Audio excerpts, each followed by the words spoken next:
우리는 어제 이 시간에 하나님을 믿는다면 아파도 병원에 가지 말아야 한다라고 말하는 이단의 거짓된 가르침처럼 하나님을 의지하고 또 신뢰한다는 명목으로 우리가 가만히 앉아서 아무것도 하지 않는 것은 전혀 성경적이지 않은 나태한 삶에 지나지 않는다는 것을, 하나님께서 원하시는 성도의 삶이란 이 땅의 순례길을 걸어가는 동안에 능력 주시는 하나님을 의지하면서 우리의 의지를 동원해서 능동적으로 왕이신 하나님을 섬기는 그런 삶이라는 것을 우리가 살펴보았습니다. 그래서 성경이 죄와 싸우되 피 흘리기까지 싸우라고, 또 두렵고 떨림으로 너희 구원을 이루라고, 내가 이미 얻었다 함도 아니요 온전히 이루었다 함도 아니라 오직 내가 그리스도 예수께 잡힌 바 된 그것을 잡으려고 달려가노라라는 말씀 등으로 저와 여러분이 이러저러한 일을 해야 한다고, 반드시 하나님께서 기뻐하시는 열매를 맺어야만 한다고 하면서 참된 성도의 삶이 분명한 의지가 동원된 그런 행함 있는 삶이어야 함을 성경이 말씀하고 있는 것입니다. 그러나 우리에게는 하나님께서 원하시는 그런 선을 행할 능력 자체가 없기 때문에 내가 너를 위하여 저 상한 갈대 지팡이 애굽을 의뢰하도다, 사람이 그것을 의지하면 그의 손에 찔려 들어갈지라는 말씀 등으로 능동적인 성도의 삶이란 우리 자신을 의지하거나 누군가를 의지하는 삶이 아니라 능력 주시는 하나님을 전적으로 의지하고 부르짖는 그러한 일이 반드시 포함되는 삶이라는 것을 말씀하고 있음을 우리가 볼 수 있습니다. 그런데 우리의 원수는 우리의 행함 있는 삶을 살라고 주신 하나님의 말씀을 가지고 시비를 걸어옵니다. 두렵고 떨림으로 너희 구원을 이루라고 성경에 말씀하고 있으니 저와 여러분이 아직 구원받은 사람들이 아니라는 것이죠. 사도 바울 역시도 얻었다 함도 아니고 또 이루었다 함도 아니라고 하지 않았냐고. 그래서 그도 자기도 구원을 향해서 지금도 계속 달려가고 있지 않냐, 그렇게 말하지 않았냐고 말입니다. 그들이 무슨 말을 하고 있는 것입니까? 행함이 없으면 구원을 받지 못한다는 것입니다. 예수 그리스도를 구주로 믿어도 이후 행함이 수반되지 않으면 우리를 향하신 하나님의 의롭다 하심이 취소되거나 장차 영원한 본향에 들어가는 영화로운 구원에 우리가 이를 수 없다라는 그런 말을 우리에게 하고 싶은 것이죠. 믿음으로 의롭다 하심을 얻는 것은 구원의 시작이요, 구원은 우리의 행함으로 완성된다는 것입니다. 과연 그럴까요? 천만의 말씀입니다. 우리가 전부 읽지는 않았지만 오늘 날조 본문이 기록된 시편 105편은 하나님께서 애굽의 종된 이스라엘을 구원해내시고 그들로 하여금 약속하신 땅을 차지하기까지의 모든 과정이 아주 세세하게 기록되어 있습니다. 출애굽의 사건 전체의 역사는 창세전에 하나님께서 저와 여러분을 택하시고 부르시고 거듭나게 하시고 또 구원받을 믿음을 주시고 의롭다 하시고 자녀 삼으시고 이 땅에서 거룩하게 연단하시고 또 하나님의 백성을 이어 그 성도로서 끝까지 보존하시고 기어이 저와 여러분을 영원한 본향에 이르게 하실 하나님의 구원의 역사 전체를 보여주는 그림자요 모형인 것이죠. 그렇다면 오늘 시편 105편은 그러한 하나님의 구원의 역사 전 과정 속에서 이스라엘 백성이 무엇을 했다고 말씀하고 있습니다. 그런 구절은 눈을 씻고 찾아봐도 발견할 수가 없습니다. 하나님은 왜 이스라엘 백성을 당신의 백성으로 택하신 것입니까?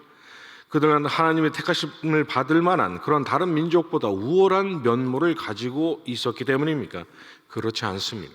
성경은 여호와께서 너희를 기뻐하시고 너희를 택하심은 너희가 다른 민족보다 수요가 많기 때문이 아니니라, 너희가 오히려 모든 민족 중에서 가장 적으니라고 말씀하고 있습니다. 그렇다면 하나님은 왜 그들을 애굽에서 구원해내신 것입니까? 하나님께서 주신 율법을 그들이 잘 준행했기 때문입니까? 그렇지 않습니다. 하나님께서 그들을 애굽에서 건져내서 시내산 앞에 데려다 놓으시기까지 이스라엘 백성들은 율법이란 구경조차 하지 못했습니다. 하나님은 왜 그들로 하여금 약속의 땅을 기어이 차지하도록 하신 것입니까? 내가 거룩하니 너희도 거룩하라 하신 하나님의 말씀대로 광야 생활 내내 그들의 삶과 행실이 하나님께서 기뻐하실 만한 그런 온전한 거룩한 삶이었기 때문입니까? 그들의 삶에서 하나님께서 기뻐하실 만한 그런 행함이 넘쳐 흘렀기 때문입니까? 그렇지 않습니다. 그들의 광야 생활은 틈만 나면 원망하고 또 불평하고, 틈만 나면 애굽으로 돌아가자고 했던 하나님을 향한 배신과 배역과 원망과 불평으로 가득했던 그런 삶이었습니다. 땅을 차지하기는커녕 그들의 광야 40년은 하나님으로부터 12번도 더 진멸당하고도 남을 그런 세월이었던 것이죠. 그러나 하나님은 그들을 버리지 않으시고 그들을 끝까지 하나님의 백성으로 보존하셨습니다. 왜 그렇게 하신 것입니까? 오늘 본문 5절과 또 42절이 분명하게 말씀하고 있는 바, 하나님은 그의 언약 곧 천대에 걸쳐 명령하신 말씀을 영원히 기억하시는 분이시기 때문입니다. 그들의 행함이 아니라 내가 택한 그들로 하여금 젖과 꿀이 흐르는 땅을 차지하도록 하시겠다는 아브라함과 또 이삭과 야곱에게 하신 맹세가 아무것도 한 것이 없고 하나님을 기쁘시게 할 어떠한 열매도 없었던 이스라엘로 하여금 땅을 차지하도록 한 것이죠. 하나님께서 그들에게 율법을 주신 일 또한 마찬가지입니다. 출애굽기 20장에서 하나님이 너는 나 외에는 다른 신을 내게 두지 말라, 부모를 공경하라, 살인하지 말라, 그리하면 내가 너희를 애굽에서 건지시겠다고 말씀하셨습니까? 그렇지 않습니다. 하나님은 나는 너를 애굽 땅 종되었던 집에서 인도하여 낸 내 하나님 여호와니라고 선언한 후에 너는 나 외에 다른 신을 섬기지 말라고 말씀하셨습니다. 오늘 본문 마지막 절인 45절이 말씀하고 있는 바와 같이 하나님은 그들이 하나님의 율법과 율례를 지켜서 구원하시는 것이 아니라 그들로 하나님의 율법과 율례를 따르게 하시려고 그들을 먼저 애굽에서 구원해 내셨던 것입니다. 이스라엘에게 율법이란 앞으로 구원을 받아야 하기 때문에 주어진 구원의 조건이나 방편이 아니라 이미 구원을 받고 거룩하신 하나님의 백성이 되었기 때문에 주어진 자녀로서의 마땅한 의무였던 것이죠. 물론 광야에서의 그들의 행함은 늘 온전하지 못했고 또 그들의 삶은 허물 많은 삶에 지나지 않았습니다. 하지만 하나님은 그들을 버리시거나 멸하지 않으시고 그들로 땅을 차지하게 하셨습니다. 그들의 온전치 못했던 행실이 그들을 사랑하심으로 택하시고 구원하시고 보존하시고 기어이 땅을 차지하게 하시는 하나님의 거대하신 구원의 역사를 무너뜨릴 수가 없었던 것입니다. 우리는 분명히 기억해야 합니다. 성경 어디에도 하나님은 너희가 이러이러한 일을 행하면 구원하겠다 하신 일이 없으십니다.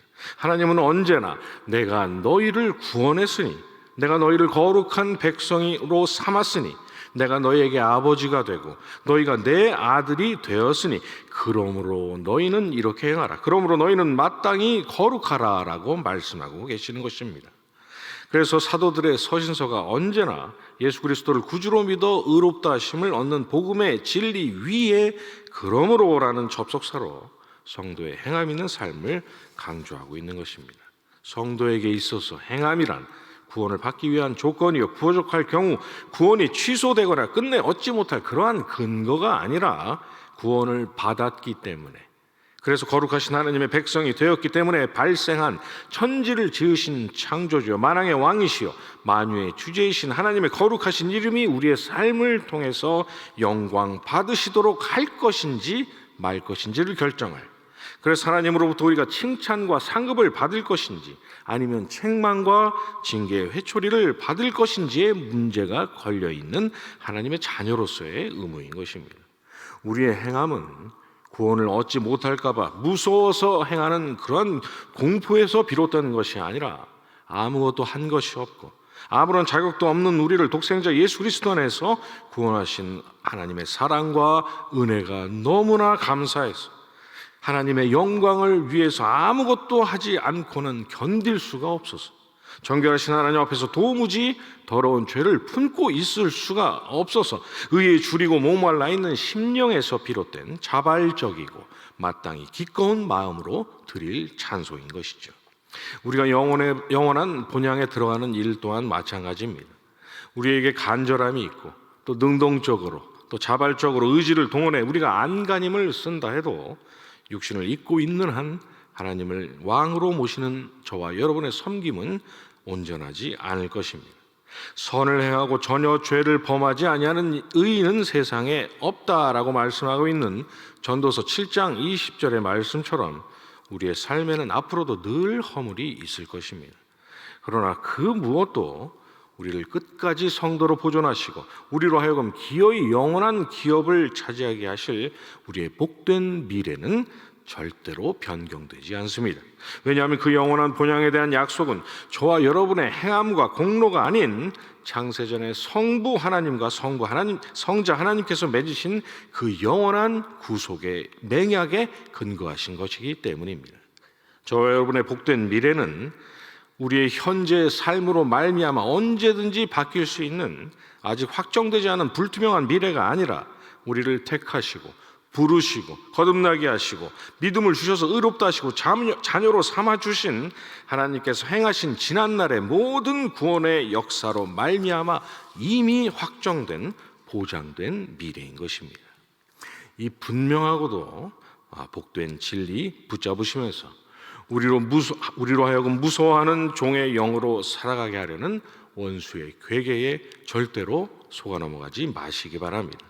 하나님이 우리에게 주시는 것은 두려워하는 마음이 아니요 오직 능력과 사랑과 절제하는 마음이라는 디모데후서 1장 7절의 말씀처럼 우리는 영원한 소망 되신 예수 그리스도의 능력 안에서 기쁨과 감사로 우리를 구원하신 하나님께 영광을 돌리는 삶, 하나님께서 기뻐하실 만한 삶의 열매들을 통해서 하나님의 존귀하신 이름이 우리 때문에 높아지시는 그런 삶을 살아갈 하나님을 영원토록 아빠, 아버지라고 부르짖을 자녀들이기 때문입니다.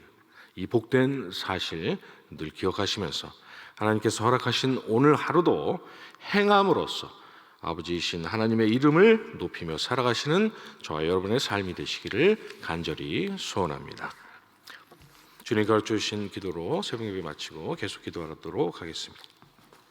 하늘에 계신 우리 아버지여, 이름이 거룩히 여김을 받으시오며 나라의 임하옵시며 뜻이 하늘에서 이룬 것 같이 땅에서도 이루어지이다.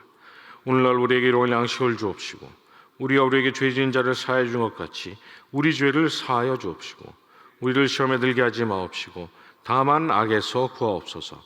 대개 나라와 권세와 영광이 아버지께 영원히 있사옵나이다. 아멘.